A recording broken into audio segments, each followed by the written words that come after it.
Hello everyone, I hope you all are doing very well. तो स्वागत है आप सबका एक नई वीडियो में। तो आज की वीडियो में हमारा टॉपिक होने वाला है capacitor start capacitor run motor. ठीक है, ये क्या है, हमारे पास एक टाइप है सिंगल फेज इंडक्शन मोटर का। ठीक है, यहाँ पर हम capacitor start capacitor run motor की पहले कंस्ट्रक्शन देखेंगे, उसके बाद उसकी वर्किंग देखेंगे, फेजर डायग्राम देखेंगे, टॉर्क स्पीड कैरेक्टरिस्टिक्स देखेंगे एंड एट लास्ट उसकी कुछ एप्लीकेशंस को डिस्कस करेंगे। ठीक है, तो वीडियो स्टार्ट होने से पहले मैं आपको बता दूं, बोर्ड पे हम जो भी डिस्कस करेंगे उन सब की फ़ोटोज़ आपको डिस्क्रिप्शन बॉक्स में मिल जाएगी। साथ ही आपकी कंप्लीट रिवीजन के लिए हैंड रिटन नोट्स का लिंक भी आपको डिस्क्रिप्शन बॉक्स में अवेलेबल हो जाएगा, जिसमें हमने हर एक लाइन को बहुत अच्छे से एक्सप्लेन किया हुआ है। तो बिना टाइम वेस्ट किए हुए चलते हैं अपनी वीडियो में।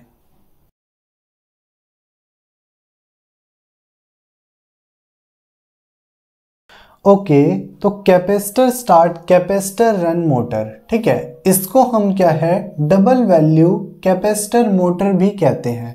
क्यों? क्योंकि यहाँ पे हम दो कैपेसिटर्स का यूज करते हैं मोटर को ऑपरेट कराने के लिए। ठीक है, अगर हम बात करें इसके सर्किट डायग्राम या फिर कंस्ट्रक्शन की, तो यहाँ पे हमारे पास क्या है, एक केज लाइक रोटर है जो क्या है स्क्विरल केज्ड है। ठीक है, यहाँ पे हमारे पास स्टेटर के पास दो वाइंडिंग्स है। ठीक है, एक वाइंडिंग है मेन वाइंडिंग जिसको हम रनिंग वाइंडिंग भी कहते हैं, एक है हमारे पास ऑक्सिलरी वाइंडिंग जिसको क्या है स्टार्टिंग वाइंडिंग भी कहा जाता है। ठीक है, मेन वाइंडिंग और ऑक्सिलरी वाइंडिंग दोनों एक दूसरे से डिस्प्लेस हैं 90 डिग्री के एंगल के साथ। ठीक है, अब अगर हम बात करें मेन वाइंडिंग की, तो मेन वाइंडिंग में हमारे पास एक रेजिस्टेंस लगा हुआ है Rm और एक इंडक्टिव रिएक्टेंस है Xm। सिमिलरली ऑक्सिलरी वाइंडिंग में एक रेजिस्टेंस है Ra और इंडक्टिव रिएक्टेंस है Xa। ठीक है, साथ ही यहाँ सीरीज में है हमारे पास रनिंग कैपेसिटर और ये क्या है CS यानी कि स्टार्टिंग कैपेसिटर। यहाँ पर हम स्टार्टिंग कैपेसिटर का यूज करते हैं टू स्टार्ट दी मोटर। ठीक है, और रनिंग कैपेसिटर CR का यूज किया जाता है for continuous rotation of motor. ठीक है, यहाँ पे क्या है सेंट्रीफ्यूगल स्विच है। सेंट्रीफ्यूगल स्विच का काम क्या है, यहाँ पे जब हमारी मोटर क्या है 70 to 80% अचीव कर लेती है अपनी सिंक्रोनस स्पीड का, तो क्या है सेंट्रीफ्यूगल स्विच की हेल्प से स्टार्टिंग कैपेसिटर सर्किट से क्या है डिस्कनेक्ट हो जाता है। ठीक है, तो इसके लिए हम सेंट्रीफ्यूगल स्विच का यूज करते हैं। ठीक है, यहाँ पे हमारे पास एक सिंगल फेज AC सप्लाई लगी हुई है जो कि क्या है यहाँ पे करंट प्रोवाइड करती है हमारे पूरे सर्किट को। ठीक है, ये तो हो गई हमारे पास कंस्ट्रक्शन। अब हम देखते हैं इसकी वर्किंग। ठीक है, अब सिंगल फेज AC सप्लाई है तो यहां से क्या है सिंगल अल्टरनेटिंग करंट निकलेगा I। ठीक है, ये I का कुछ पार्ट जाएगा मेन वाइंडिंग में, मान लेते हैं IM। ठीक है, और कुछ पार्ट जाएगा ऑक्सिलरी वाइंडिंग में, मान लेते हैं IA। ठीक है, यहां से ट्रेवल होता हुआ गया है।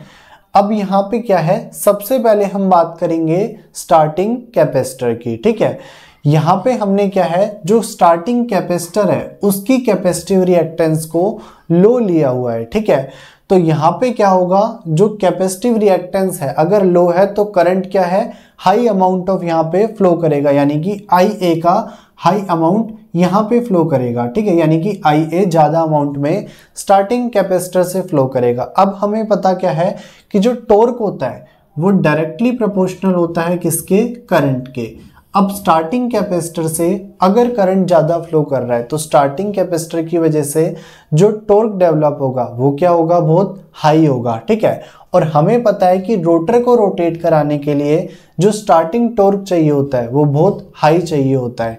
तो ये स्टार्टिंग कैपेसिटर क्या है इस रिक्वायरमेंट को फुलफिल करेगा और रोटर को क्या है रोटेट कराने में हेल्प करेगा। साथ ही हमारी मोटर इस तरीके से स्टार्ट हो जाएगी। ठीक है, अब जब मोटर क्या है स्टार्ट तो हो गई, अब जब मोटर अपनी नॉर्मल स्पीड पे पहुंचती है तब उसको क्या है लो अमाउंट ऑफ टॉर्क की रिक्वायरमेंट होती है, यानी कि लो अमाउंट ऑफ टॉर्क से भी वो कंटिन्यूस रोटेशन आगे कर सकती है। ठीक है, तो उसके लिए क्या है हम यूज करते हैं रनिंग कैपेसिटर को, यानी कि लो टॉर्क प्रोवाइड करने के लिए हम यूज करते हैं रनिंग कैपेसिटर का। वो क्यों?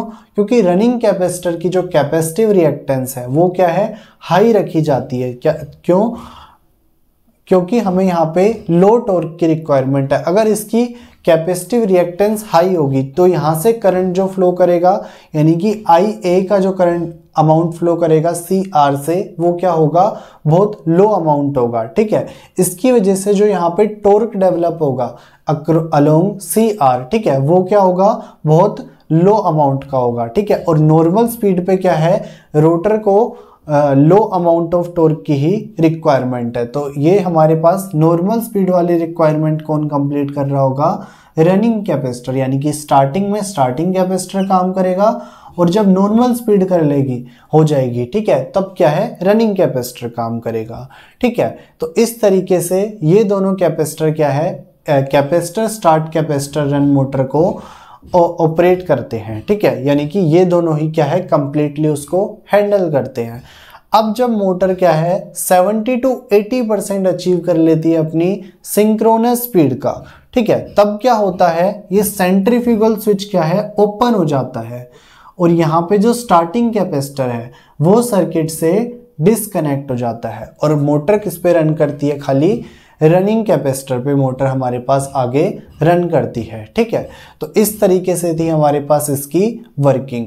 अब हम देखते हैं इसका फेजर डायग्राम। ठीक है, तो फेजर डायग्राम में हमें यहाँ क्या पता चल लग रहा है, स्टार्टिंग में हमारे पास IA क्या है करंट जो ऑक्सिलरी वाइंडिंग में फ्लो कर रहा है, IM करंट जो मेन वाइंडिंग में फ्लो कर रहा है। तो इन दोनों के बीच में जो फेज डिफरेंस है वो 90 डिग्री से ज़्यादा है, जिससे हमें क्या पता लग रहा है कि जो टॉर्क डेवलप होगा वो बहुत हाई होगा। V यहाँ पे सिंगल फेज AC सप्लाई की वोल्टेज है। ठीक है, नॉर्मल स्पीड पे बात करें तो हमारे पास जो IA और IM है, यानी कि जो दोनों वाइंडिंग्स में करंट फ्लो हो रहा है उनके बीच में फेज डिफरेंस 90 डिग्री है। इसका मतलब क्या है कि जो टॉर्क यहाँ पे डेवलप होगा उसका अमाउंट स्टार्टिंग से क्या है कम होगा, क्योंकि हमें कम ही चाहिए। ठीक है, अब हम देखते हैं इसका torque speed characteristic. Torque speed characteristic में देखें तो यहाँ पे टॉर्क है, ये हमारे पास स्पीड है। ठीक है, जब हम देखें कि बोथ कैपेसिटर यानी कि दोनों कैपेसिटर सर्किट में हैं तब क्या है टॉर्क की वैल्यू बहुत हाई जा रही है स्टार्टिंग से ही। ठीक है, लेकिन जब हम देखते हैं कि जो हमारे पास खाली रनिंग कैपेसिटर प्रेजेंट है, जब हमने क्या है अपने स्टार्टिंग कैपेसिटर को डिस्कनेक्ट कर दिया है तो हमारे पास टॉर्क की वैल्यू स्टार्टिंग से ही लो जा रही है। ठीक है, जो कि हमें इस कैरेक्टरिस्टिक्स से भी ग्राफ से भी पता लग रहा है। ठीक है, NO यहाँ पे क्या है मोटर की स्पीड है जब हमारे पास सेंट्रीफ्यूगल स्विच ओपन होता है, यानी कि इस पॉइंट पे कहीं जाके हमारे पास सेंट्रीफ्यूगल स्विच ओपन होता है। ठीक है, और NS क्या है यहाँ पे हमने मैक्सिमम स्पीड ली हुई है सिंक्रोनस स्पीड। ठीक है, जो कि क्या है NS। ठीक है, अब हम बात करें इसके कुछ एप्लीकेशंस की, तो capacitor start capacitor run motor को हम यूज करते हैं हाई इनर्शिया लोड में, जहां पे हमें क्या है फ्रीक्वेंट स्टार्टिंग की रिक्वायरमेंट होती है। ठीक है, इसको यूज किया जाता है कंप्रेसर्स में, पंप्स में और लार्ज फैंस में।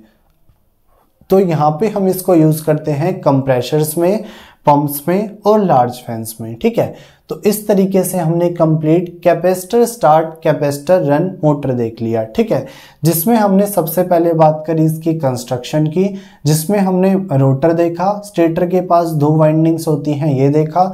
ठीक है, एक रनिंग कैपेसिटर, ये स्टार्टिंग कैपेसिटर और एक सेंट्रीफ्यूगल स्विच देखा, साथ ही इन सबके फंक्शंस भी देखे। वर्किंग में हमने बात करी कि स्टार्टिंग कैपेसिटर सबसे पहले एक्टिव होगा, जो क्या है स्टार्ट करवाएगा मोटर को। ठीक है, और जब ये नॉर्मल स्पीड पे पहुंच जाएगी तो रनिंग कैपेसिटर अपना काम चालू करेगा। ठीक है, उसके बाद सेंट्रीफ्यूगल स्विच का काम भी देख लिया हमने। ठीक है, उसके बाद हमने देखा फेजर डायग्राम, जिसमें हमने देखा स्टार्टिंग में फेज डिफरेंस क्या है 90 डिग्री से ज़्यादा, यानी कि हाई टॉर्क, और यहाँ पे इक्वल्स टू 90 डिग्री है, यानी कि low amount of torque as comparison to in starting. ठीक है, उसके बाद टॉर्क स्पीड कैरेक्टरिस्टिक्स देखा, जिसमें हमने देखा जब दोनों कैपेसिटर एक्टिव हैं तो टॉर्क ज़्यादा है, और जब खाली रनिंग कैपेसिटर एक्टिव है टॉर्क की वैल्यू कम है। ठीक है, एंड एट लास्ट हमने इसकी कुछ एप्लीकेशंस देख ली। ठीक है, तो आई होप आपको ये समझ आया होगा। बाकी आप नीचे दिए नोट्स पढ़ेंगे तो आपको और अच्छी अंडरस्टैंडिंग मिलेगी। सो आज की वीडियो में इतना ही, मिलते हैं आपसे नेक्स्ट वीडियो में। Till then peace out, thank you.